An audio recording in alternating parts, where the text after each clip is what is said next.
Go out and you have one already? Awesome. So the 16 we're going to show you today, and some cool things about the 16. The 32 is already shipping, and the 24 will be shipping shortly, I believe at the end of this month. So very soon, all three new AI mixers. If you were here in the last demonstration, you know that AI stands for active integration.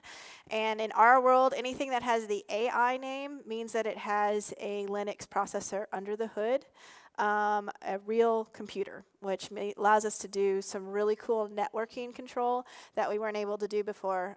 With the classic Studio Lives, VSL was the hub for the ecosystem, right? Everyone connected to VSL, and then the mixer was controlled by VSL, SL remote, controlled VSL, which in turn controlled the mixer, and that's how that world worked.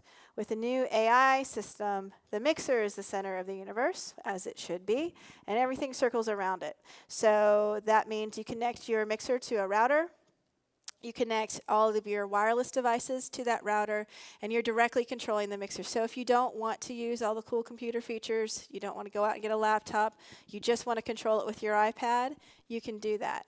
So unless I want to record, I only need an iPad to have all the cool features.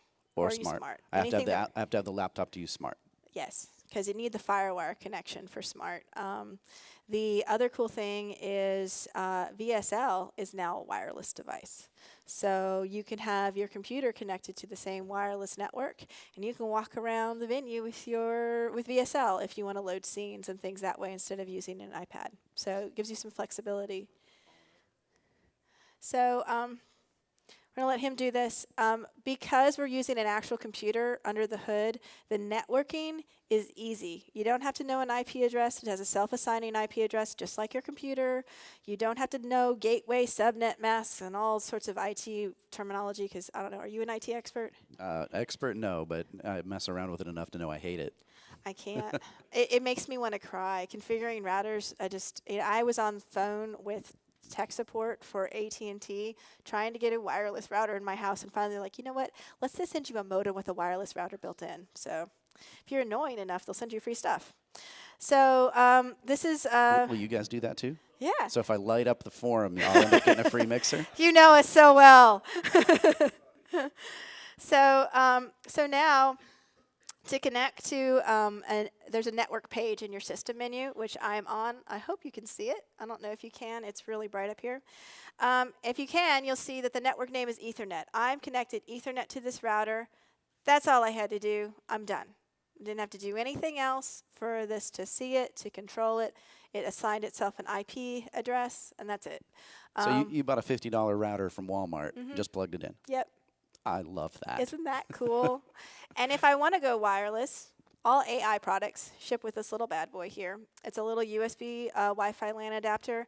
We have a ton of wireless networks going on, and I didn't want anything to go wrong with my demo, so I am hardwired to this router, and that's a good thing to be. But if your router is someplace else and you don't want to run a long Ethernet cable, you can use this, and it is just as easy because I'm going to scroll through. I'm going to actually scan for networks.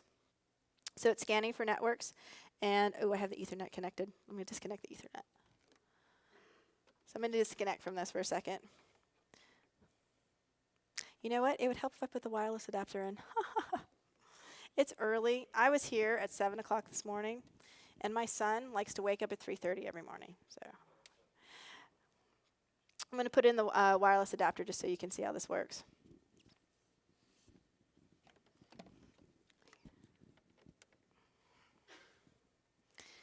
All right, so we go down here and scan, and you can scroll through all the networks that are available here. As soon as you find the one you want, you just hit Store to join, and you're connected. You type in you don't type in. You use your value encoder here to type in the password. That's the most annoying part of the whole thing. So 8 digits on the value encoder, and you're done. You're ready to go. This is also yes.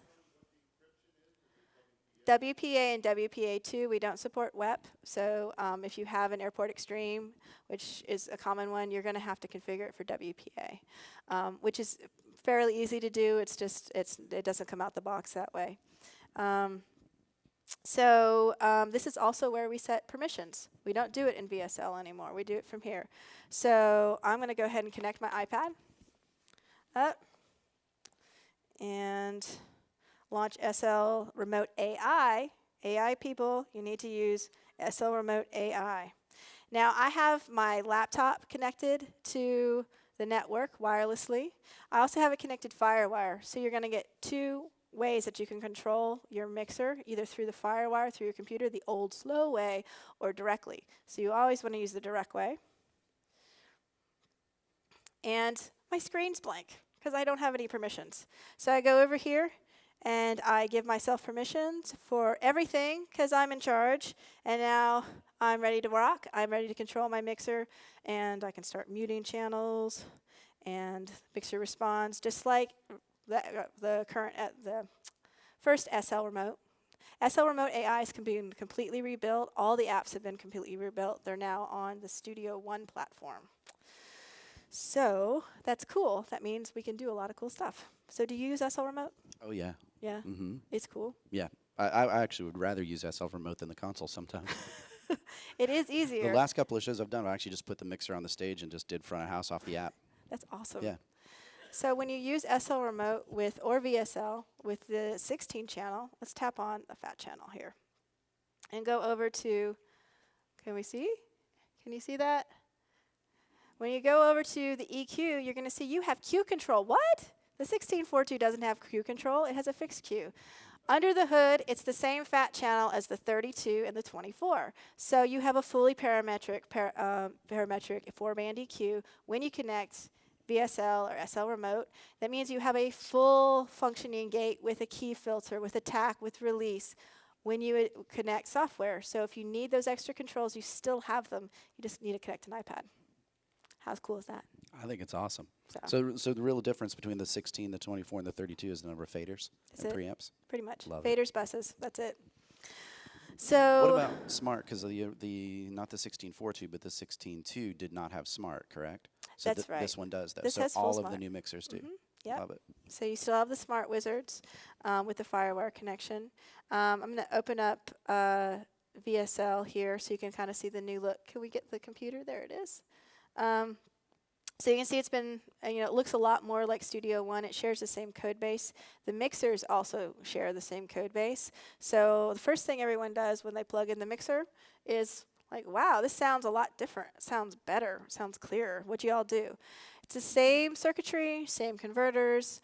The difference is we are now using the Studio One mixing engine. So that good summing engine that everybody loves in Studio One is now inside your mixers. You mean the one that's kind of destroying Pro Tools? The one that's kind of destroying Pro So, Tools. I didn't want to say that. He can say that. I don't. I don't work for either of them, so. That's right. So he's telling the truth. So you can see my screen's kind of small up here. So we have some cool little workflow things. So you have these panels, so you don't have to have everything open all the time. You can just look at what you want. The fat channel looks largely, again, you can see the full, it's a full fat channel, so you have all your gate parameters. You even have, you can key source your gate now on all three mixers. On the 24 and the 32, you can do that straight from the control surface. With the 16, you need VSL or SL Remote. And you'll notice on the setup page, it's a lot smaller now. You don't have that preferences window anymore. It's just, or the permissions window. It's a lot simpler. And so VSL is just as a new look, new feel, new workflow. A lot of things that you all have been requesting is now in here. You also have independent metering in VSL. You have independent metering across the network, so you don't have to have metering active on your board to see metering wherever you want. So that's kind of. I don't think I ever asked for that. You didn't ask for that? that? No, maybe 74 times. Just 74 times? Really? So all the apps, they've always talked to each other. I can name a channel in VSL. Let's just name this kick. and it shows up across the across all the other iOS apps. But now it also shows up on the screen here. We have a new channel info page, so that shows you information. It lets you assign whether you're listening to an expander or a gate per channel. It's not like the original 16.4.2, where it was in channel pairs and buried in the system menu. Now it's right here.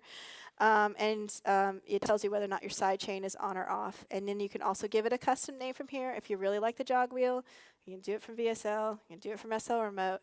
And now I'm going to show you something. Because you can't see it, I can tell you the truth. She typed it there, I saw it show up there, and I saw it show up here. It was awesome. So we're going to show Capture. Capture has also been actively integrated. That would be the grammatically correct. See how I did that there? Capture 2.0 came out last spring. Capture 2 and 2.1 work with the classic mixers. When you add in an AI mixer, you get some special sauce, and we're going to talk about the special sauce that you only get with the AI system. So at the bottom down here, you notice there's this new, has a link here. This is going to show me every studio live on the network. So Capture is going to control the studio live. It's going to play in the ecosystem. I can either control over FireWire or over wireless. I'm just going to do wireless just to show you that I can. And then I'm going to open up a new session. And here you notice some cool new buttons here. This will let you store and load scenes from Capture to your studio live. So you can just store your studio live scene with your Capture session instead of having to do it in VSL. And I really like that it shows kick. It shows kick, but what if it's not kick? What if it's bass? Change it everywhere too. Bass. So I can change names from Capture. How many people have been wanting to do that for like ever? Yeah, me too. It's like tab, tab, tab, tab, crap, tab, tab, tab, tab. So now you can do it all the way through. And I can sync channel names. That's what this cool little button here. Always have that button enabled. I'm going to show you, has anybody played with virtual soundcheck mode that we added in 2.1 yet? Or 2.0, we added there. We didn't talk about it much because I don't know why. We had like 22 products coming out, so we forgot to mention it. This is a virtual soundcheck mode. It's true virtual soundcheck, just like you get on the big venue rigs. So I click that button, and it says, oh, you have a lot of sessions. If you see this little mix icon, that means you have a mixer scene stored. So I prepped this on Tuesday at 5 o'clock. Don't tell anybody. And so I'm going to load this session up. I'm say, Tuesday at 5, that's like way early totally compared to what I usually do. And it says, hey, you want to load the scene that you stored with it? And I'll say, why, yes, Capture, I totally do. And then I can go, and you'll notice my digital returns on my mixer are all enabled. All of my channel names, I don't know if you can see this, but all of my channel names are all named. Let's show you in VSL because you can see that better. Look, they've all been named and across the network. And now I can do my virtual sound check. So I can play things back, bring up some fader mix. I did this in headphones, so it might not sound very well.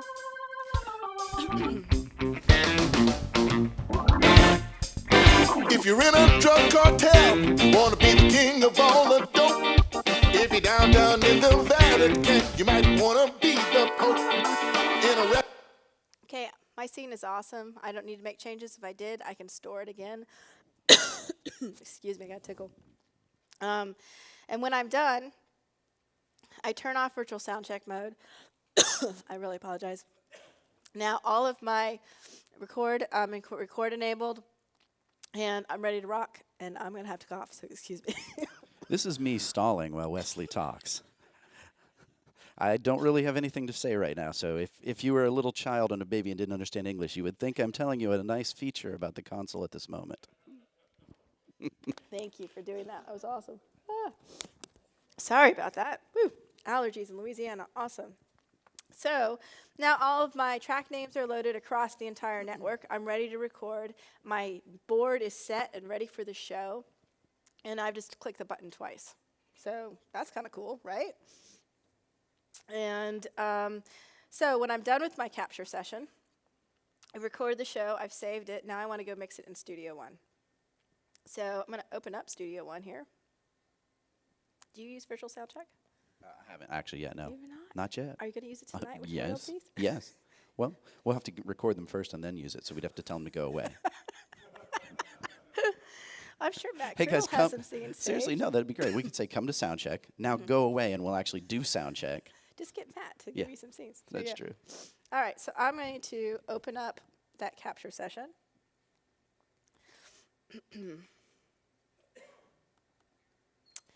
And is it in here? There it is. I'm going to open that up. And let's check out this mixer. Let's make it tall. Look, I got a fat channel on every channel. Check it out. All of Studio my fader One has a settings fat channel that are has all the set. settings from my Look, mixer. I have a bus to a reverb. I can just load in a reverb. So I'm all ready to go ahead. All of my fat channel settings are in here. And I can go ahead. This one doesn't have any fat channel on it, but I can go ahead and change it. So the fat channel in Studio One, because again, Studio One and the Studio Live mixers share the same framework, same code base. So this fat channel now lives in Studio One, and it sounds exactly the same. The other cool thing that that gets you is I can go in here to my effects, to my fat channel, which is somewhere in here. And I have all these presets. I'm going to make a new preset. And I'm just going to do something crazy so y'all know I did something.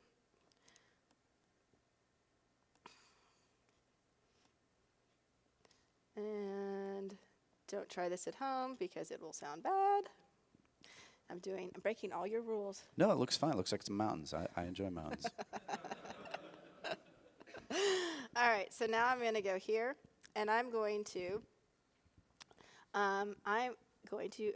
export channel preset. So I am going to call this Watch This Y'all. I'd have called it mountains, but whatever. Wes. I'm going to switch over to VSL now. Somewhere here. And I'm going to go over to my browser and to my fat channel preset. I'm going to come here. What? It's right there. Amazing. Amazing. And just so you don't think that I'm pulling a fast one, I'm going to load this awesome preset. Oh, and it's right there. So let's do some valleys now, just to do that. And I'm going to save this. Still looks like mountains, just one instead of two. But They're valleys. I don't want to overwrite. I want to do a new preset. I'm going to call this Watch This Y'all too. Come over here, not over there. Too many apps open at the same time. Has that ever happened to y'all? And then I'm going to refresh the list. And I'm going to go down. And now look, there it is. So I open up one of these. So wherever you work, wherever you like to work, your presets follow you. And they share between Studio One and VSL. If you are in the studio, especially with the 16, and you want to add in all those cool extra features and functions with the gate and really dial it in, and then store it as a preset and take it with you on the road, you can do that. So that is the ecosystem. Everything talking together, everything working together to make life easier. I think it's amazing. Yeah, what you got? These settings are printed in Capture, so like when I take it to my home studio where I've got different equipment, it'll open up those. That's right. It's basically, it opens up Studio One. It makes Studio One look like your mixer. So your mixer's on the trailer.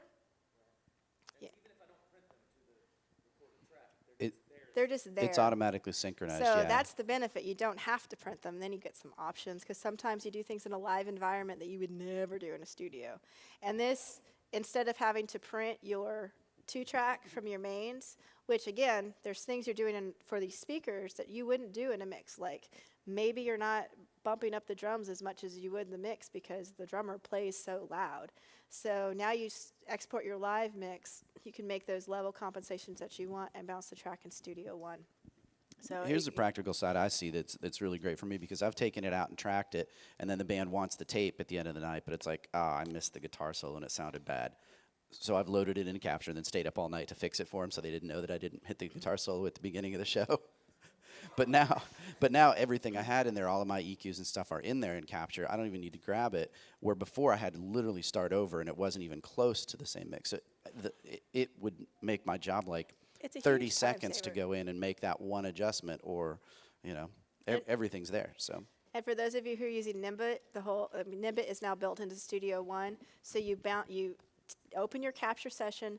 We've always said import capture session. You're not really importing anything. You're just opening it in Studio One. There's no extra step, just like a Studio One session. And you bounce your 2-track after you do those little level changes, maybe raise the bass in certain spots or roll off the highs. And then you just export it to Nimbit, and then you can go ahead and publish your mix that night to your fans with like very little effort on your part. So start making some money from your recordings faster. Anything else? Any other questions? Are you going to plan on maybe USB 3.0 interface for non-Mac? Well, right now the option cards that are planned for the interfaces are Thunderbolt, which will support non-Mac systems with Thunderbolt. Dante, which you can again go to a PC using the Dante Virtual Sound Card, and you'll get a license for that when you get the option card. And then AVB, which right now is not really supported on the PC world, but it will be very shortly. So we're looking at more of the Ethernet networking as the future of the audio world, unless these transports that change every 2 years with different speeds. I mean, gigabit Ethernet, I mean, what could be better than that? And the latencies are so low, so. What's the typical latency here from the core out to the iPads? As far as control well, you're not latency, transmitting any audio you're to not the transmitting iPad. audio. Know that your control system. Yeah, the control, it's instantaneous to the DSP. The control surface, there's a slight delay. So you will hit a thing, and it's, I mean, it's, I don't know. If Bob were here, he could tell you probably like half a millisecond, but it's instant to the DSP, because the DSP is talking directly to the computer Yeah, on board. you to the hear internet it, core. and you'll see it update, but it's like, It no, doesn't get in it the didn't way. feel weird to I me at mute all. a channel, and I'll hear the channel muted. If I was standing right at the board and I muted the channel, I would hear it mute, and the control surface might take a second. Yeah, to if you react. went like that on the mute button, it probably would be kind of out of sync with you doing it, but you would hear it correctly. So, Yeah. I mean, As one of well- the things I always say about digital mixers in general is stop staring at the screen anyway. Mm-hmm. And so I'm happy that they chose the audio over the visual, Yeah, and yeah. I don't care personally that it syncs, and it's not so fun. When you see it, you'll be like, oh, this was a waste of time even discussing it.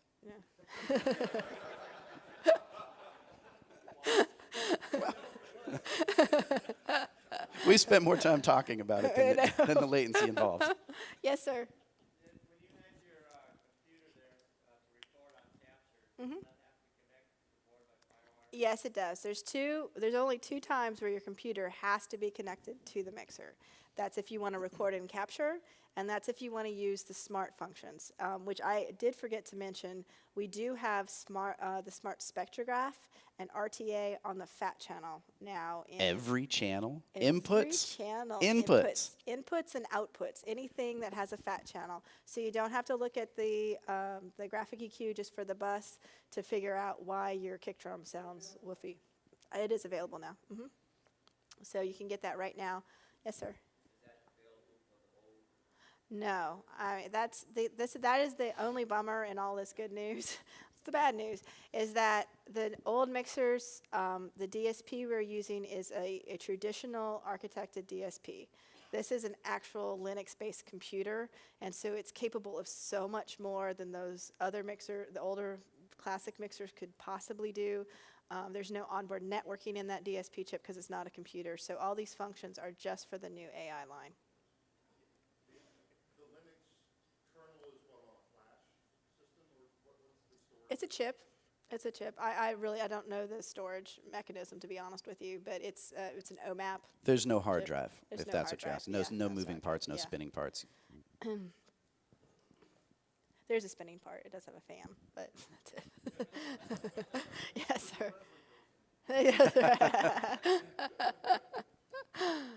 Is there any future input that they're going to put onto the hardware of the Studio Live where you might be able to hook up a keypad or something, so you wouldn't have to use that scroll to type in something? What we've been trying to do, and we've been working towards, and we did that with the channel info page and scenes and everything. We've done it pretty much everywhere, but entering in that password, is you can, anytime you want to create a preset or whatnot, do that in VSL, because VSL gives you a keyboard, or do it in SL Remote. SL Remote right now allows you to create and load scenes. You can't do presets. That's going to be coming soon. There'll be feature updates. Our goal is anything you need a keyboard for, turn on your mixer or your computer wirelessly. You don't have to connect a FireWire cable. Turn on your iPad and do it all there, and then store that store it from there. Yeah, I mean, you technically can do it right now, because even out of the Totally. box without the router and everything, if you have your iPad, which you can buy the cheap iPad on eBay at this point, and it's wirelessly connected via that USB dongle, so you have that keyboard. So that's more our thought on that. But specifically, I think his question was, the iPad, though, doesn't let me type the password in, does it? No, it doesn't. Right. That is the only time. It is 8 characters, so you have to enter 8 characters. But you only have to do it once. It stores it. You don't have to do it ever again unless your router breaks. But if your router breaks, just name the new router the same thing and give it the same password, and then you never have to do it. Or name your router Studio Live with the password of Studio Live, and you won't even have to do that. I just figured out how to hack onto all your network. Shh.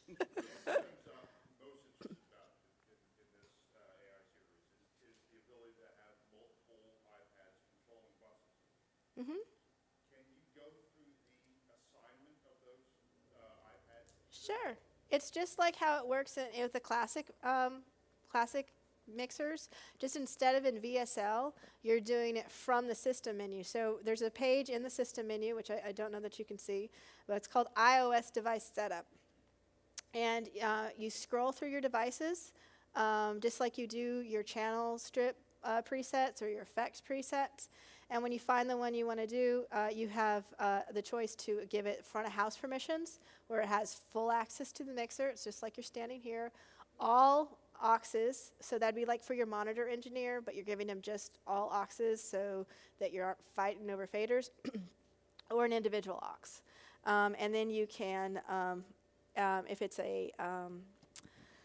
for the QMix AI app on the iPhone, you can limit them to Wheel of Me only as well. So it's really easy, and it remembers it. So once you've configured, so you're at a church, you're at a club, you want to give the people on stage control, or you're touring with a band.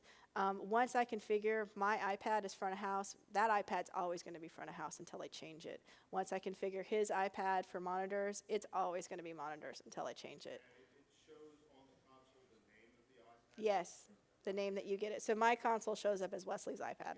How do you limit, and I'm not sure the architecture of your device, but, okay, so somebody's assigned a bus and they have all these inputs. Who's controlling the tree? You are. The Front of The house. console is, The yes. console is, because these are analog. You go and you crank that tree because you need a little more gain. Then they will need to bring down their send. Yeah, is there any way of doing a reverse kind of gain on those? I'm sure there would be, but I mean, what if you're cranking their gain because they're like, I can't hear myself and I have it dimed on my send? So there's a bazillion reasons. You need to trust. Here's the thing: you don't trust the person on stage not to mess themselves up and create a massive feedback thing. Don't give them an iPad. Have them take out their iPhone, hand them an iPod Touch, download QMix AI, assign them to a specific aux, and only give them control over the Wheel of Me. And that means they can only control the group sends for the channel that are theirs, for like their guitar and their vocal, and they can turn that up as well as they want, and when it gets all the way to the top, everything else just comes down. So that's the way you solve that problem. I think it's a workflow thing, too, because I've ran into that exact problem. You have to teach the band that I'm in control at front of house, give me a level, and let me get my level first, so that you don't end up not having enough, or, yeah. And Chris Tandros and I are doing a class later today, and I'll kind of go through that workflow. It's the next couple after this. I think we Yeah. do the system alignment, and then a sound check, and that. And with any digital mixer that has the ability to hand someone a Q mix, whoever's brand it is, it scares the pee out of me. Because exactly what you said is it's like, okay, if I need to make that adjustment, I can't make that adjustment past the top of Soundcheck, and I've set levels. So you got to talk to them. You got to work with them to say, I'm going to get my level. You need to give me your loudest. And you can't turn up, because if you do, everybody gets you turning up. And if I turn you down, then everybody turns down. So yeah. Yeah. This is true. This is true. There's a new laser function that you can shoot from front of house, and it's a soundboard with a laser That's on right. top. Turn down. Anybody else? Any other questions? Do you have just questions about the mixer itself and the different features, the new functions, or anything? Talk about the new Sonics. The new what? Sonics, the new converters. There is no new converters. That's No, it's the Doug's asking about the new Sonics and the mixer. You covered that briefly with Yeah. they basically, because the new console is the computer, they were able to take the mix engine from Studio One, which is, and when you say mix engine, it used to be a summing amp, and that's what everything hits. All the channels come down, and the last fader, if you will, mixes it out to the left, right. Now that it's digital, it's called a mix engine, and the way that the mix engines, if you will, handle that math is very, very difficult, because it's a lot of zeros and ones coming together. And though it is only math, math is hard. And whenever I say that, I think bacon, and it makes me feel better. But the point is that, or the exciting point is, the Studio One mix engine, it really, I mentioned it earlier, it's really destroying way, way more expensive DAW systems, because it sounds so much better at the mix down. Channel for channel, I mean, it's zeros and ones, but what happens in that math at the very end, and what it kind of deletes out of the equation when you have floating point or not floating point things, your brain hears that, and it's a perception. You couldn't say, oh, I missed that 0.2, but you hear it, and you can hear it in really cheap software. I mean, any of the real cheap, I don't have one off the top of my head, but any of the cheap DAW software, if you do a 32-channel mix and you mix it down, it's like, okay. But when you do that, and that was one of my first, really like blew me away the first time I did a project in Studio One, is I was like, oh my gosh, this sounds unbelievable. I mean, really unbelievable. Now they've taken that math and put it into the console, which any other manufacturer cannot do. I work with some very high $100,000+ consoles that don't have the kind of power that this silly little thing has. It makes me really sad. So I want a 96-channel version, Wes. well, you get 64, or you could change Okay. 232s. 232s We're getting together.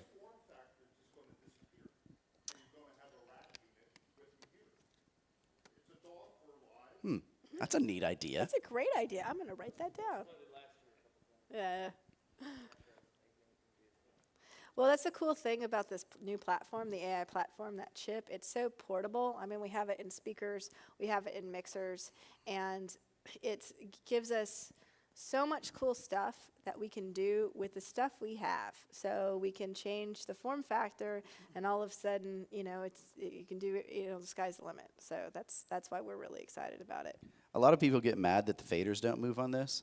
I don't care, because remember when I said I'm actually happy mixing on the yeah. iPad? So I would actually like just this in a rack unit. I don't need the bottom half of it, and I'll just plug it in by the drummer, and I'm very happy to go sit on the iPad. So maybe we should do something like that eventually. Maybe. Writing notes. Yes, sir. We've been playing with, we have Windows 8, what? tablet. Oh, okay. We have one of those Windows 8 Surfaces at the office, and we were a little disappointed. We were excited because we have VSL, which is, it's clickable, and it could be very touchable with the right interface. And I think they're in their nascence. They're very new, and it's not quite as responsive as what we need for our customer. What we expect. The iPad is just such a great interface. It's so responsive. It moves when you move. You grab a fader and it just goes. We're having a little bit of difficulty with the Windows 8 Surface. It's something on our roadmap. It's something we want to support, and it's just a matter of waiting for the technology to catch up with our needs. As a non-PreSonus nor Microsoft nor Apple employee, I would like to say that the Surface is a really nice sales pitch right now. It still has a little bit of ways to go, even Yeah. as a computer to me. Yeah. It's, That's we my were really opinion. disappointed. I mean, it looks pretty. It's got this big screen. It's like, who wouldn't want like a big, like, on their desk and they could mix? How cool is that? And we're like, ugh. What's that? I'm not. I'm sorry. Yeah, it's basically a giant Microsoft Surface that's already set up to be a DAW that's interface. cool. Yeah. We already do. Yep. Yeah, we already do. We've been doing that. We do that with the classic mixers right now with the classic SL remote. And Yeah, that's what I'm saying. I like the iPad because I actually can put 4 fingers on it and Yeah. ride those faders all at the same time and and grab you my can use EQ. your fingers to narrow and extend the. I cue actually and all told that. Jim last year I want to be able to have 2 iPads so that I can have like stereo mixing. Just kidding. Yeah, Doug. It's something we're starting now. We wanted to get everything solid on its own, kind of like we did with the classic models. I mean, I think everyone remembers they didn't link right out the box. So it's in development. I really can't give you an ETA. I would say early next year. I would be surprised if it was longer than that because we do know what we're doing. It's just a matter of getting it done. Yeah, it's going to be awesome when it is. I mean, 64 channels for what is that? $8,000. It's amazing. Yeah. So Try that, Avid. Sorry. Is this on? say what you really mean. I mean, What? I'm just clear your throat. a little tickle. Anybody else? So we have a little bit extra time, so I'm going to go through some AI-only features that are just unique to the board outside of the cool networking stuff. So you have 4 effects buses versus 2 with the classic ones. 2 are dedicated to reverbs, 2 are dedicated to delays. We already talked about the new channel info page, which I adore. I think it's so cool and functional. I use it all the time. We added some. I'll go down here a little bit. It's on the first page. Duh. Sorry. We added a couple things to the first page of the system menu just to give you a little bit more flexibility. We added solo modes. I am a big radio solo fan. I don't know if anybody else, some people call it solo exclusive, but when I solo a channel, I just want that channel, and I want to go through my channels, and especially when I'm doing Soundcheck using destructive soloing. So we now have 3 solo modes. We have latch, which is how the classic mixers work. You can solo as many channels as you want. We have radio, which is the way I like to work, where you can only solo 1 channel at a time. And then we have control room solo, which is a more traditional solo. So when I solo a channel on the mixer, it solos in my monitor bus. And my monitor bus is not summing when you're in this mode, because we have a summing monitor bus, which I love. And I'm going to tell you why in a second. But now it's exclusive, which is more the way traditional analog consoles work. So people who are coming from that are going to be a lot more comfortable. The reason I love the monitor amp as a summing amp is because when I'm in the middle of the show and I'm hearing something weird with the guitar, I can't just move up the guitar in my mix, right? But if I have solo, I can solo the channel, enable solo and the main bus in my control room, and then I use my cue as an independent level just for that guitar, so I can hear what I'm doing to the guitar in relationship to the mix, but I can hear it louder than everything, so I can hear it better. So that's why I like it. We also added global Aux Meeting. So in our current mixers, all of the auxes, when you mute a channel, it mutes it everywhere. Here it's a preference. So if you want to use your aux mutes, which are also new as aux mutes, you can do that. Or if you just want to mute a channel and it mutes it everywhere, you can do that too. I think that is about it as far as new features go. There's some new cool workflow stuff. With the 32, of course, you get the mute groups, and you get side chaining with your gate, so you can do a key filter for your gate. Direct scene access with the quick scenes. It's like speed dial. So if you are mixing 6 bands that you will never mix again. You do not have to take the time to make scenes and then give them names. You just assign them quick scenes and then go through your night as you like to. Or for a church, you have it all set up, and then the volunteer just says press 1, press 2, press 3. So, and those are also in VSL, by the way, for all 3 mixers, not just for the 32. And what else you got? Do you have questions? This is new to you. I haven't seen it since January. Yeah, I haven't seen the software since January. No, I mean, I don't know. I'm already tracking because we wrote this seminar like 20 minutes ago in the hallway. Can't tell it all, can you? But we figured you guys would have more questions, honestly. We kind of this new, so we thought we'd kind of leave it up to you. Do you have questions about anything about Capture, the new Studio One? It's up. It's a free for all. Whatever you all want. I see somebody back there. Yeah. Gigahertz. Yes.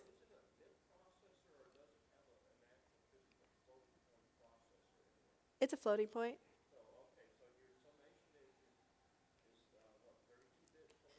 That's right. That's right. Yeah. So it's very efficient. It gives us a lot. I mean, the amount of processing in these mixers, I don't know if you've noticed, like with most like 32-channel digital mixers, you know this. I don't have everything everywhere. Nope. I have a fixed set of functions for my channels. I have a fixed set of functions for my returns, and it usually gets smaller, right? So your channels, you get all this, and then it kind of goes like this until your main mix, you get like an EQ, maybe. Yeah. And we don't like that. I want everything everywhere. And Well, and some of them, will remain nameless, but you could guess. They will give you all of that on all of the channels, but try and use it all. It'll all work, and you'll turn knobs and things will look like they're doing it. But then actually listen to what's happening to your mix on the output bus. It's not doing it. They're somehow squeezing all the math down, and they're letting you still have the appearance of having those features, but they don't sound the same once you start really using everything. If you're doing 2 channels in and 2 channels out, and you're using everything, yeah, sure. Yeah. But load the desk up and compare it with a full mix. You know, don't just go into Guitar Center and plug in a mic into this and a mic into a Behringer and a mic into a Yamaha and everybody and listen to one mic. Anybody can make one thing sound good with the DSP that's available in any of those mixers. Where this is really different, and even in your last series it was better too, but in this one it's literally unbelievable how much better it sounds when you're using it every feature. Try it, I would say, honestly. Yeah. That's how we test them. We have a scene that we call loaded, and it's everything on all like high pass filter, on all the auxes, all the effects, all the channels and compressors and gates and everything crazy thing loaded up, and that's how we make sure that it's not going to geek on you.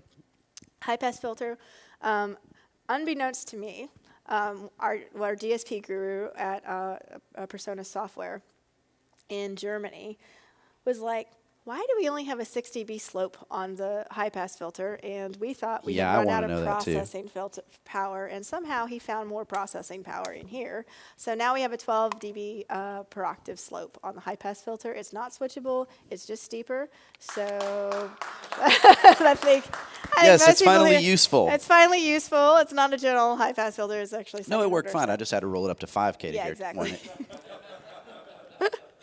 So I thought y'all would be happy about that. I was really excited about that. Anything else? Oh, we forgot about AB. Thank you. So you not only just have fat channel everywhere, you have 2 fat channels everywhere. So we have this new button, Alt AB. So I start out with my channel.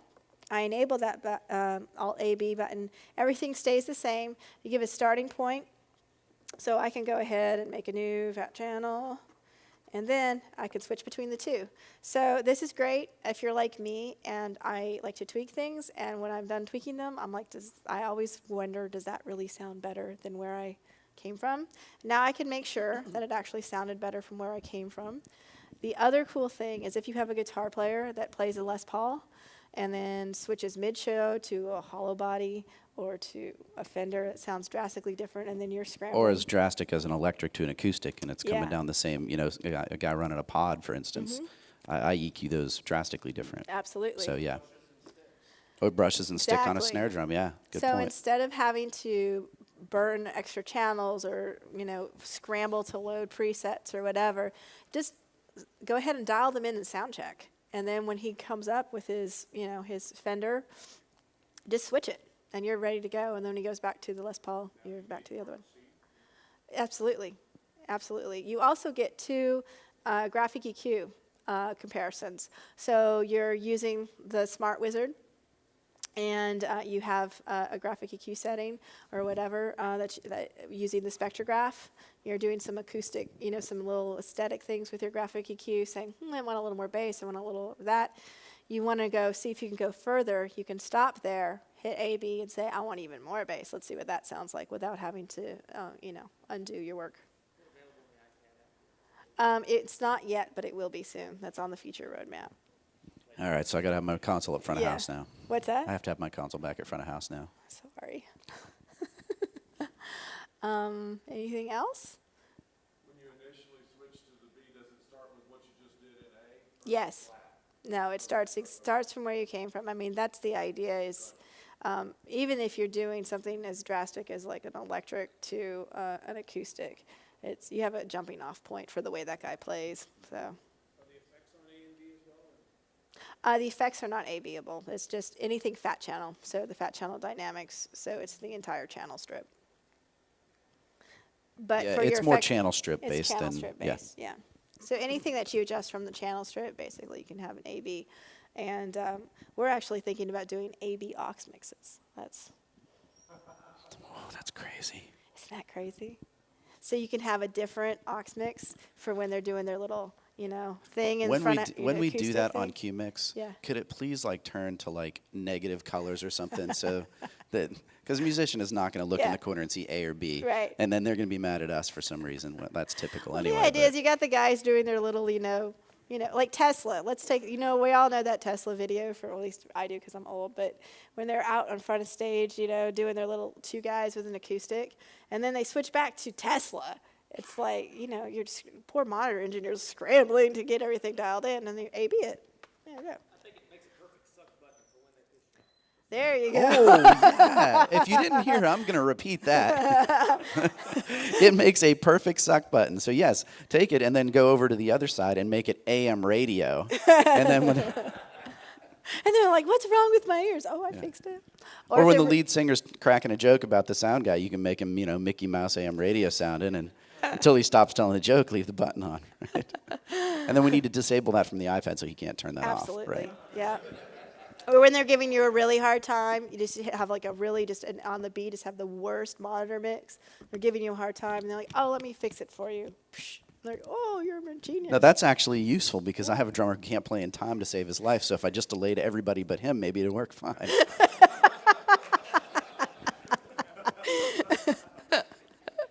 That's a problem with the space-time continuum, though, because Yeah. he's going to hear them, and then he's going to slow down for them, and the universe will cyclical, implode on yeah. itself.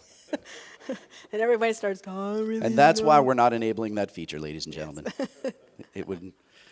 Anyway. So, any other questions? Anybody? Yes, we can all break early for lunch. Or Sure, Chris? Yeah, we can go in a little more depth. Yeah, no, we just We actually didn't know. just We touched mentioned on it briefly, but... So there's an option card back here. You can all see the option card. And our French translator for the manual thinks it's weird that we call it an option card, but it is an option card because it's optional. This has Firewire 800 on it. It has your control port for Ethernet to connect to your router, and it has SPDIF output on it. So coming next year, you're going to have a Dante card. And the Dante card's going to have Dante on it, but plus Firewire, so you're not going to lose one or the other. And so you pop this out, you pop in the Dante card, do a firmware update, and now you can network your audio and your control on an Ethernet network. Yeah, if you don't know And- what Dante is, it's kind of the standard right now Yeah. for digital audio networking. It's made by Audinate, and it's amazing. I'm using it on Chesney for almost everything. It's really cool. I mean, imagine, who's run cables and in like an install, and you have a buzz, and you're trying to figure out what line is buzzing. Do you have an audio cable crossing over a fluorescent light? What's going on? Now all your audio is going on an Ethernet cable. So all those problems, they go away, and these guys here, also next year, these guys also have an option card. It's just for control, and they're going to have an option card that so you can pop in Dante, so you don't need this anymore. You just need an Ethernet. Yeah, so once they release the Dante stuff, literally everything will be connected via Cat5 instead of speaker cables, which means there's no grounding issues. It becomes all digital. And I would even venture to say, I don't know this, but that once you can do that, you could actually have remote stage boxes and Totally. I mean, all kinds of options open up like crazy. Shure has a microphone I know that has a Dante output on it. Yep. So instead of me eating up the 16 channels, I would bet with the amount of power in here, you could probably plug in that microphone Dante patch, and I still have 16 analog preamps and 24 maybe. Who knows? I don't know. Right? It's the- I'm actually spitballing here. I don't He's know these things, spitballing. Yeah, but I that's know the not- capability of what Dante can do, and I know what the power they have. Yeah. So it's a dream, but it's there. Yeah, basically you're going to share your digital return here. That's why we have the digital return. So you can choose between Firewire or Dante, or when we come up with the AVB card, AVB, and tell it. So I could have, theoretically, I could have channel 16, that could be on my Dante network. Channel 15 could be using a plugin as an insert over Firewire. Ooh, maybe we should talk about that. Yeah, plugins. Has anybody ever used a plugin as an insert over Firewire? I know you have. I know I have. You have. Why Do you understand haven't what we're even saying? How haven't This you is done cool. this? So You cannot do this on any other No. cheaper, if you will. You got to be into some serious. Doug's going to do a serious demo money to do it. tomorrow where he's actually going to show you this live, but I'm going to talk about it for a second because it is cool. So Real quick, because of the integration, the active integration, just think about this for a second, and then we'll click as you explain. Studio One is running live at the same time as the console. How many plugins and stuff do we have over here? Do we have the amp emulator plugin in the console? Nope, but you do have it over here. You following? Okay, come on. So we've been talking since the Studio Lives were released. I always talk in every demo that I've ever done that you have a continuously bidirectional Firewire interface, which sounds really complicated. What that means, though, is every single channel in here is sending to the computer all the time, and every channel that could play back from the computer is available to this mixer at all the time. And all you have to do is press that button. And that means the analog signal is still getting sent through the Firewire cable into your DAW, still being recorded, but you can take a channel playback from your DAW, pipe it back down the same Firewire cable to that button, and that's what you're going to hear in your mix. So you can print the dry signal, but in your mix you can have the Ampire plugin running, or you can have a classic compressor that you love running, or you can have that reverb or that delay preset that you really love running. And so all that's available What per Doug and I channel. are going to show tomorrow morning is exactly that. Let's say your amplifier fell off the back of the truck and died, and you still got to do a show. Doug recently did that with a band, and his amplifier was broke or didn't show up. I don't remember. Yeah. Yeah. I mean, it's unbelievably cool. And as far as, I was used to be in an industrial band, and we used to have all these tracks pre-recorded, and that was 10, 15 years ago. So we had to mix it down to a DAT tape. We had to play a DAT tape on stage. And then we got really razoo, and we could play CD on stage. And then we upgraded to an iPod. I mean, but lame, 2-track. And I had this huge vocal effects processor, and I could never make it sound as good as it did in my DAW. And with this, You could have all your, like for, in a church or something, you don't have a big praise band. You want to play, the great keyboard player can only play one Sunday a month. Track those keys, and then you can play them back live, and any of those studio quality plugins that you want to use, you can insert them into the mix. So your studio can come with you wherever you go. And that's a cool thing that the venue did. And that's why all the big touring companies like to use it. But, it's not, how much is a venue? It's like 10 grand. No.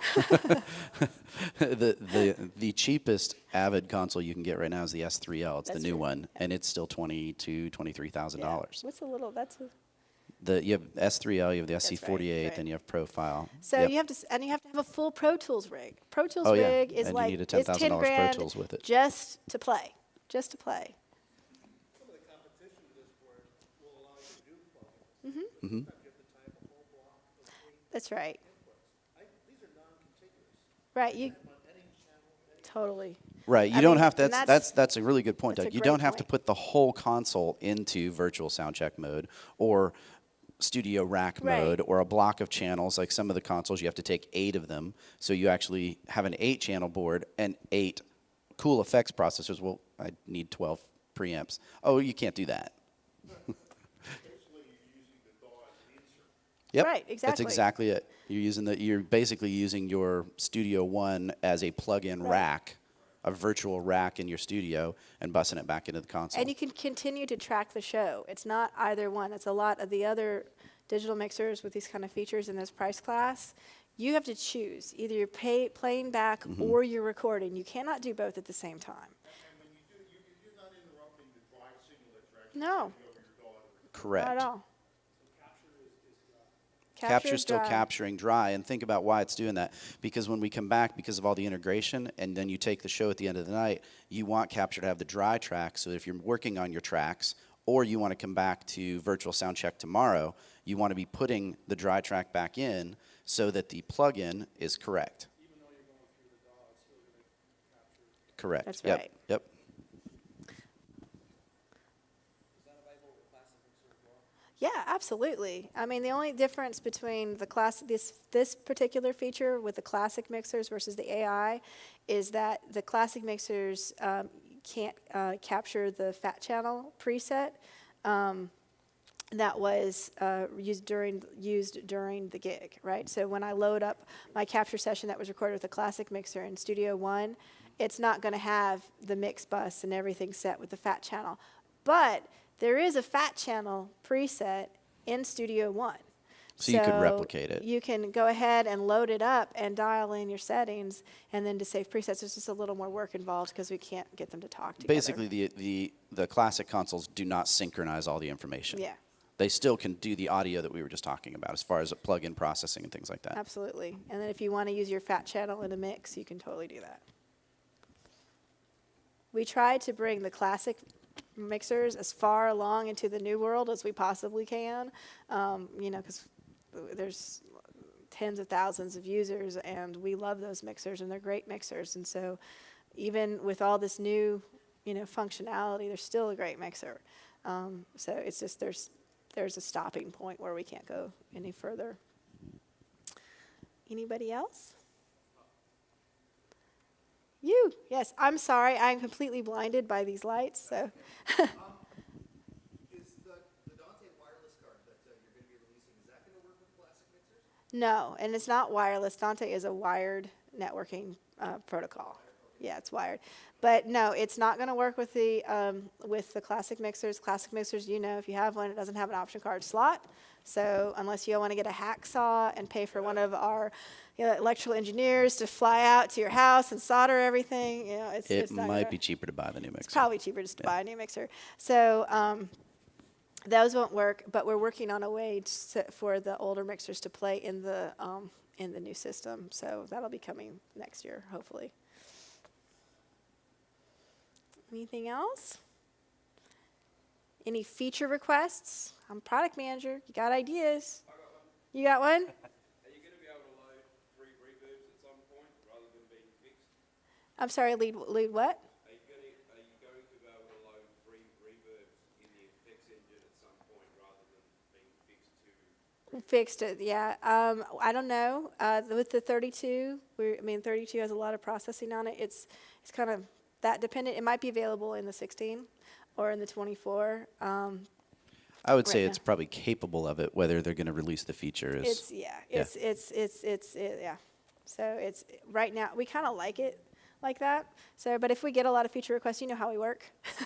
We kind of vet it, and the ones that we hear a lot are the ones that get implemented faster. So, any others?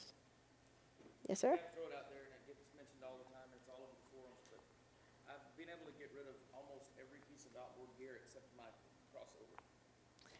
Your crossover. Well, sir, have you seen this lovely PA system that we designed just for your purposes? So these have crossovers built into them now. You have full control. So the problem is that electrically,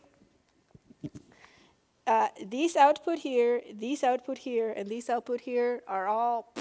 They're all joined together. So that's great because you actually, if you're in a club situation where I just want some backfills and I don't want to do a bunch of daisy chaining stuff, I can actually have my TRS connection and my XLR connection and my mono connection running and have 5 speakers connected for that main mix. So that's cool, but it does mean you have to have a single rack for your crossover. Sorry. I know a lot of churches that don't use Studio One, they don't produce, they don't mix down, Yeah. capture. And that would limit, they're asking, is there a way to go from capture? That came up, actually, we had a big software meeting a couple of days ago, and that was all of us. We really want to see that happen. Maybe have a short suite of plugins, they don't use Studio One. Well, that probably won't happen, to be honest with you, because Capture is a multi-tracking capturing tool. However, if you're recording that main mix, and that'd be what a church would want to push up, is just that main mix, and then you could, float it up pretty easily. And having said that, Studio One is really easy to set up, almost as easy as capture once you do it. I think what scares most people is that, okay, I have this session in Capture, and how many people in here have ever tried to go from one DAW to another DAW with a session? It's not fun, and nothing sounds right, and so there's this misconception that when I go from Capture to Studio One, it's going to be hard, there's going to be work involved, I don't want to do that. When all you really have to do is open up Studio One, open up that Capture session, not even do any much more than go and export track and export the sermon and push it live. So, but we do want to add that functionality to Capture just so we take out that one step of moving it to Studio One. So that's on the list. Any other feature requests? Product, you in the back. Well, your ACP88 is your claim to fame from back in the day. Yes. One thing I've run across is a lot of clubs and churches, they have huge large format analog consoles. And they like the processing of ACP88. Uh-huh. Has there been any discussion of a rack mount version of maybe even the classic mixer, just as for the ability to insert the compression, gate, CQs, that sort of thing? Sure. Digital ACP88 that might be 16 or 24 channels. Well, actually, the compressor in the Studio Lives is modeled on the ACP88. It's modeled almost identical to it, so that's already in there. And yeah, we all see these stage boxes and rack-mounted mixers, and it's a really cool thing. And we're just like you; we want to see those things too. So, I personally think Dante networking and stage boxes around, that's the way to go. And if they can have processing on it, so much the better. But, that's definitely for that situation, just as inserts, it's been tossed around totally. When is the Dante option card available? Sometime next year. We're in development. The physical card is very close to being done. Of course, after the physical card, it's kind of like this. We can give you a Dante card, just like every other Dante card, where you go into the Dante configuration panel and do all the, or we can make it a lot easier, and we always go for making it a lot easier. So that's going to, how important that is going to depend on how long it takes to do. Going to have other products that are going to absolutely. Yeah. Well, coming. The beauty of Dante, though, Yeah. in a nutshell, is that any it's- Dante device that's from right. any manufacturer can work. So if you had, you know, a Yamaha preamp that was Dante enabled, you could Totally. plug it into it to this and access those preamps. I've Yep. got a design at a church right now that there are 5 rooms that have 16 channels of preamps in them that all go to one place to mix them. Yeah. And you can access it from anywhere, basically. So Dante becomes this kind of bridge between manufacturers that everybody's dreamed of that never really worked with the last couple of CobraNet and things like that Right. that tried to do it. And AVB is taking it a step further. So the fact that you guys are doing Dante now and Mm-hmm. already researching AVB, which only was standardized like 3 weeks ago, I think. Yeah. Yeah, AVB just got standardized. It's been talked about for 6 or 8 been years, working on it for a and long people time. have been all of the high-end manufacturers. You guys, I know, have been sitting on the board with AVB and Mm-hmm. Dante. They all go to these things and they talk about, well, what's the standard? What do we make the standard? Well, you want this because you're in the film industry, and he wants this because he's in the live mixer industry, and so it's been a nightmare to standardize AVB because it's audio and video over the same Cat5. Dante, though, decided to go, hey, you know what we'll do? We'll go ahead and standardize an audio transport and charge you a tiny bit of money, which their licensing is very reasonable per channel. So that's why you guys can incorporate Yeah. a Dante into a mixer at a price point that's unheard of with any other digital transport. And I got something too real quick. I just Yeah, actually sure. mocked it up. You can do the crossover. So can you put up this computer? Yeah. So is it up there? Yeah. So basically, I put a Pro EQ on the master left-right bus. Yep. And it's not as great as a real crossover, but you know. And then what I did is I put another Pro EQ on this on one of my subgroups, and put an EQ on that. And so yes, you can. And the Pro EQ lets you go up to a 48 dB per octave crossover, so it'll work, especially if you don't want to have to carry a crossover. And I haven't tried it, but I'll bet that sounds way better than say an analog outboard processor does. Well, I mean, you have a full fat channel on those things, so you could do the same thing on your mixer. Just so. Yeah. I know. Situation where somebody brought some subs, they're like, hey, can we use these? I'm like, oh, crap. So I did exactly what Yeah. I've done that Yeah. on other digital And that- mixers. and that- Concept works fine, and I know those EQs sound great, so I'm Yeah. sure it works So perfectly that'll fine. work. So, yes. I think you are sort of answered this question, but I just want to clarify. So are you working on a method that doesn't involve having a license for virtual sound card? No, I mean, when you buy an option card, it's in our agreement with Audinate. Anybody who buys a Dante card from us for one of our products gets one of our mixer products gets virtual sound card for free. You don't have to go spend another $50, 79, something like that. It's not much. It varies depending on the day of the week with them, 129 to 30. Right. So around there, it's free for y'all. But You get it. technically you're paying for it. You're It's technically just you're paying included. for it when you buy the But they're card, buying it in bulk. yeah. So like right now, No, you don't have to go it buy comes it, but with you have to go there to register it. What Yeah. we're considering doing is the control software, the Dante control software, which is I like to call it the patch bay from hell, because Yes. every input and output shows up, even if you have a speaker that has no outputs, and then it's grayed out, and it's really weird. So we would like to simplify that. It is something we really want to do. We want to have you guys to have the same cool user experience you have with VSL and all that stuff.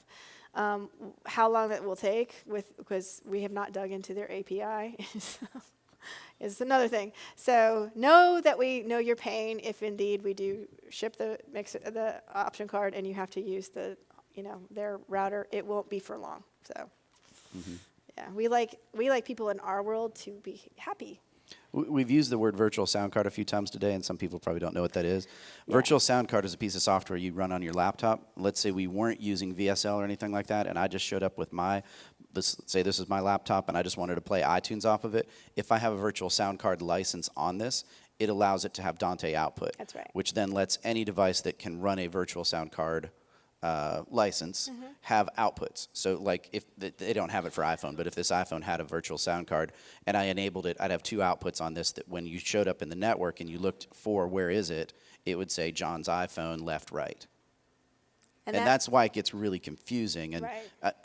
I work for Kenny Chesney, so on that tour we're running, our Dante network probably has my speaker system's running 32 channels of Dante, and then the stage stuff is running another 96 on that. So, I mean, I'm up into the 150, 170 channels of Dante. When you open that piece of software, it's it's really long. So I agree with you. I would love if you came up with it, and if you came up with a way that your software could work instead of their software, even if I wasn't using a PreSonus, I would buy the software. It's good software. It's stable. It works fine. It's just a lot of information you don't need a lot of the time. That's right. Like, for instance, I would hide the speakers if I could. Right. And for me, I would like to not see my zones from my speaker system on the same page that I see my inputs and outputs from stage. So Yeah, it's a very complicated interface, so we're looking at ways to simplify it right now. it looks like a big version of Microsoft Excel, which like you heard me earlier, I hate numbers, so. And then the cool thing about the Dante Virtual Soundcard is you don't need to use the FireWire connection to record. Right. So that is where the power is. So you're on a PC, it doesn't have FireWire connection, has a USB 3. I think someone brought up. You can just plug in an Ethernet cable and record with the same or lower latency than FireWire. So Yeah, it's actually lower. Yeah, it's so about when the half. whole Dante thing is integrated, it's actually, like, latency is going to be pretty much non-existent. And if you I want won't say non-existent, but even lower latency, we have Thunderbolt coming Yeah. too. So, and that will give you, like, if you want to do the plugins as insert things, you want to do the plugins as insert things. You that's have not to a question. You do only want to do that. That's a statement. You want to get a that Thunderbolt card because it is screaming fast. I cannot believe how fast it is. What's that? One card at a time. One yes. card at a time, but the Thunderbolt would be similar to USB 3 or that you still have an Ethernet connection to talk to your network of things. So you could have virtual Soundcard and Dante happening at the same time. You could have Thunderbolt, yes? Yes, we don't have a card planned because Right. that card would be very expensive. So if you have the Thunderbolt card talking to your PC or whatever, You choose. you have the Dante talking to that. No, at this Not point in yet. time, there's 3 cards planned. One is the Dante card, which we've been talking about. So Dante and FireWire. One is Thunderbolt. Again, Thunderbolt and FireWire. The FireWire we get for free, so we're just populating it because it's there. And then why not? And then an AVB and FireWire card. Now, we can do a Dante plus Thunderbolt card, but the cost of that card is beyond our comfort level of what we can offer you. For now. But if people are like, hey, I don't care if it's $1,000, $1,200, whatever it's going to be, I want Dante and Thunderbolt, we'll build it. So that's the cool thing about the option cards. We're not limited. We just pull out a card and make another, connection. Yeah. Specs or whatever, I know FireWire is limited to like 50 streams or 100, whatever. Dante and Thunderbolt, what is the limitation on that? Dante is, I think Dante's 512. 512. Yeah, 256 by or 512. And Thunderbolt is theoretically 1024. Not worth worrying no. about. FireWire 800 is 128 streams. So, Yeah. I mean, with FireWire 800, with the 32 channel, when we do link, you'll have full recording over those 64 channels, no problem. I haven't looked at Dante past the price. Yeah. Yeah. Yep. Well, right now, all the devices that use Dante are very expensive. So. Well, yeah, it's- all of that stuff is designed for stuff that's way higher end. I mean, the console I have that stuff plugged into, the Surface is $80,000. So I don't have a problem when I'm spending that on this, spending $1,000 for a preamp. But at this price point, and the beauty of Dante is the licensing does work, that it scales down to this. Just people haven't done it yet. So I think it's going to be cool that it happens at this Yeah. level. Anything else? Questions about captures? Did you have one? Other products? Speakers? Want to talk about the speakers? Sure. Why not talk about the speakers? What do you want to know? I heard for the first time upstairs last night. And I was really impressed by the amount of sound that's coming out of these small boxes. It's a lot. Tell us something about this combination. All right. Well, the AI speakers, they do produce a lot of sound. All the tops are 2,000 watts. And the max SPL of the 15 and the 12 is 131 dB. The 328 is 133. The sub is 1,000 watts, and its max SPL is 135 dB. So please believe me when I say that, and don't attempt that at home, because I don't want anyone to have a heart attack, or I don't know, what would 135 dB of subwoofer frequency do It to would be you? awesome. It would be Yeah. awesome. I'm on Spence's page on that. More sub is more. Let me clarify something for you, Yeah. because when I first heard that stated that way, I was like, well, why is this 2,000 and this only 1,000? This is 2,000, but it's divvied up among things. So Exactly. it's like 500, 500, 500. The woofer configuration of every speaker has 1,000 watts. Yes, Say that sir? again. Yes. There's actually 4 drivers in Fire in this. this In one. this one, there's 3 8-inch drivers. This one's an 8-inch coaxial, so it has a horn in the middle of it. Mm-hmm. don't know that. Dispersion is 90 by 60. You can flip it, just be very careful. We haven't really tried it to see how easy it is, but yeah, you can. It's designed to be flipped. Yes, this is rotatable, is Yeah. what he's Yeah, asking. that's right. The little glitch right now is there's an LED here, and when you remove the grill, you could damage the LED. So you just have to be careful if you're going to So do we it. need to come up with some very users. It's possible, Don't but do it on a whim. It's something you want to do once. if you're It's doing it so- in an installation, Yeah. it's Absolutely. Yeah, The that's- speakers are that's it actually right there. it's right there. The speakers are actually each speaker is 3 ways. It's a 3-way speaker, so you have your highs, your mids, and your lows all reproduced.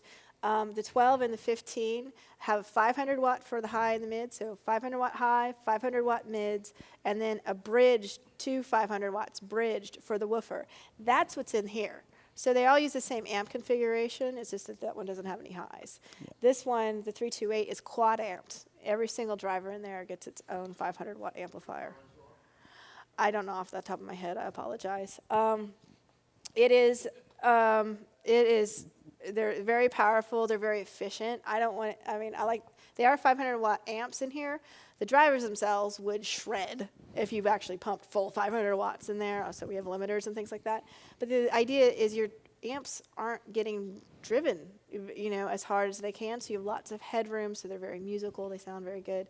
On the back panel, actually, let's do this one so you can see. Woo, these things are heavy. Ugh. They are heavy because they're wood boxes. But look, she can still move it. Still do it. This is 54 pounds. And on the back panel, you have different DSP presets. So you can add it as normal. It has another preset called LBR source, which is code for MP3, low bit rate source. MP3s have compression, and they get really tinny and crunchy on the high You hear the difference end. between an MP3 and a full wave file? Yeah. Yeah. On these you do. When we there's this, our marketing teams are like, they're really loud studio monitors, and yeah, they Yeah, kind of until you are. play an MP3 through it. Yeah, then they're, it's like you have high-end studio monitors, you play MP3, it's kind of like, oh, it doesn't sound good. So it's kind of the same thing. So we do some compensation. And then we also have a floor monitor mode. So when you have it in the configuration it is now as a wedge, Dave Gunnis, who did all the tuning for this, he's a guru over at Fulcrum Acoustics. He did some very creative phase things with these. We were learning about phase at a smart class yesterday, and I was looking at my traces of these speakers, and I was like, wow, in floor monitor mode, these speakers look weird. And what he's doing is he used some cool phase tricks, so you get higher gain before feedback with your microphone. So, and it also compensates for like boundary bass boosting and that sort of thing. Chris Tandros from Smart and I are doing a class later you might Yeah. want to come to, and you'll get to see some of the linearity of these things. It's when Chris pulled it up last night when we were looking at it, it's phased linear all the way down into, what was it, maybe 100 and 200 hertz. So, I mean, there's no phase flip until you're down in there, and that's a studio monitor. And that doesn't happen in a live speaker Yeah. unless you're spending A lot. tens of thousands of dollars, probably, honestly. My favorite moment at Chris's class got derailed a little bit yesterday. He was going to show us, because you lose 6 dB, right, per doubling of distance. So he had a mic up, and he said, see, here it is, and let's move it back, double the distance, and see if it really loses 6 dB to show us that, no, you don't really lose 6 dB across the spectrum. You're going to lose it like just in a little bit. And sure enough, it lost 6 dB down to what, about 190, something like that, and it was like tracked just about perfect. And he was like, "Holy crap! What did Dave put in these things?" So, because in a typical loudspeaker, you're only, it's not gonna track like that. So they're very accurate. Have anybody heard the Scepter monitors yet? No, you have? You like them? So that's the same kind of design philosophy that went into these. So The Scepter Studio Monitor basically has this same piece Yeah. in it. This is just more powerful, that's right. but it's the same technology, same everything. Same TQ. Dave Gunnis has this. It's a patented technology called Temporal Equalization, and it's a combination of hardware design and for at least huge fur filters, and to adjust for phase cancellation and time alignment and all of that. And so it's a very complicated way of saying you have a physical piece of equipment and you do everything you can to make that sound as good as you can. But if you get to something that I could fix it here and it's going to solve issue A, but it's going to create issue B, if I can solve that same issue with DSP, we leave it alone and we fix that in DSP. So at the end of the day, when these show up, because he's done all that planning, he knows exactly what he needs to do to make them time. Yeah, it's a much different thought than we used to do with speakers. We used to go, let's put a 12-inch in this, and it needs to have this much volume, this much cubic volume, this size of a port. They do all of that, but let's take it up to, say, the coaxial part. If anybody knows much about coaxial speakers, the horn that is loaded inside of the 8-inch driver actually causes mid-range distortion from the mid-range. So that's why you didn't see a lot of coaxial speakers for a long time. They came out, they were really popular because it's all coming from one source, the same sales pitch we have. Yeah. But what Gunnis did different is he fixed the reason that the horn has an issue with the mid-range driver and its proximity and the way it's basically kind of, I don't know the right word, the ripple in the pond, if you will, as the wave comes past the horn. He fixed that with DSP, which was never done before because there was never enough DSP available to the original speaker manufacturers that did a coaxial driver. So this is a coaxial driver according to Wikipedia.